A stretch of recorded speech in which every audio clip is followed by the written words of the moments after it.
Assalamualaikum warahmatullahi wabarakatuh. Sugeng rawuh. Kula Heni Intan Dewi saking Pendidikan Basa Jawa. Aja lali matuhi protokol kesehatan, yaiku nggunakake masker, wicik kanthi resik, jaga jarak, utawa menjauhi kerumunan. Nah, materi dinten menika yaiku unggah-ungguh.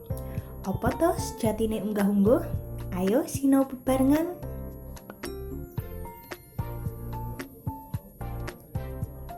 Kala wingi sampun nyinaoni bab sandiwara. Sandiwara yaiku piwulang lumantar pralambang.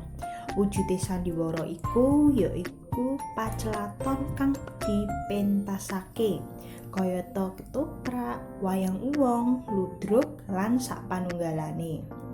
Nah, wonten ing sandiwara kuwi mesti ana pacelaton. Pacelaton kuwi dialog utawa omong-omongan utawa pangandikan.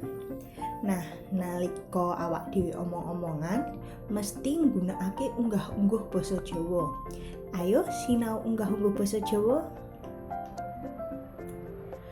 Unggah-ungguh yaiku tata cara, aturan kanggo ngurmati ngajeni wong liya nalika omongan. Unggah-ungguh basa ana ngoko ana krama.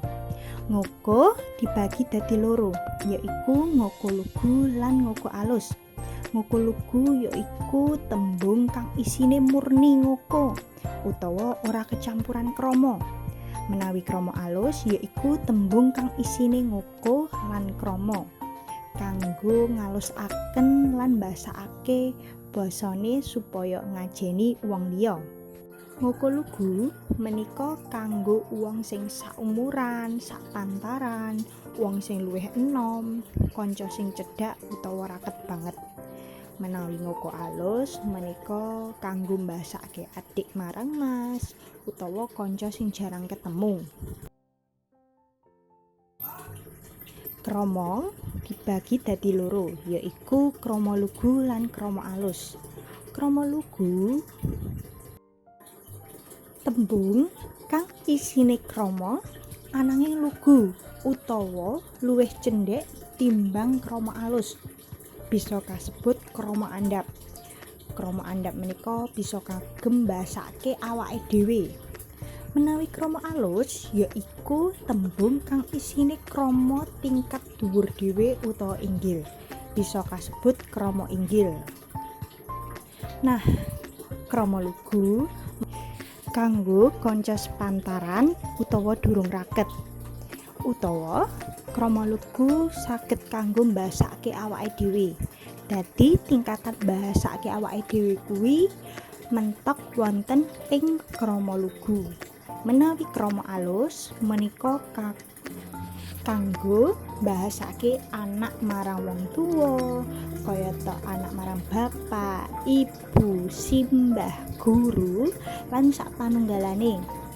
Krama alus uga bisa kanggo wong kang diajeni, tuladhane pimpinan utawa atasan. Krama alus inggih saged kanggo mbasake wong kang durung dikenal utawa durung tau kepethuk. Dadi dibahasake kanggo ngurmati utawa ngajeni. Unggah-ungguh uga bisa ditumindakake. Tuladhane ana 5 unggah-ungguh kang bisa dilakokake. Ayo sinau barengan. Nomor 1 yaiku uluk salam. Nomor 2 aruh-aruh. Nomor 3 nalika lewat nuwun sewu. Nomor 4 nalika lepat njaluk pangapura. Nomor 5 nalika ditulung yaiku muni matur nuwun. Tuladhane uluk salam lan aruh-aruh. Assalamualaikum, sugeng siang, sugeng enjing, sugeng dalu lan sapanunggalane. Nalika lewat nuwun sewu Bapak, nuwun sewu Ibu, derek langkung Bapak, derek langkung Ibu. Tuladha nyuwun pangapunten lan matur nuwun, yaiku nalika Nalika lepat utawa duwe kesalahan yaiku kita kudu nyuwun pangapunten. Lan menawi sampun ditulungi, diewaki, kita ngucapaken matur nuwun.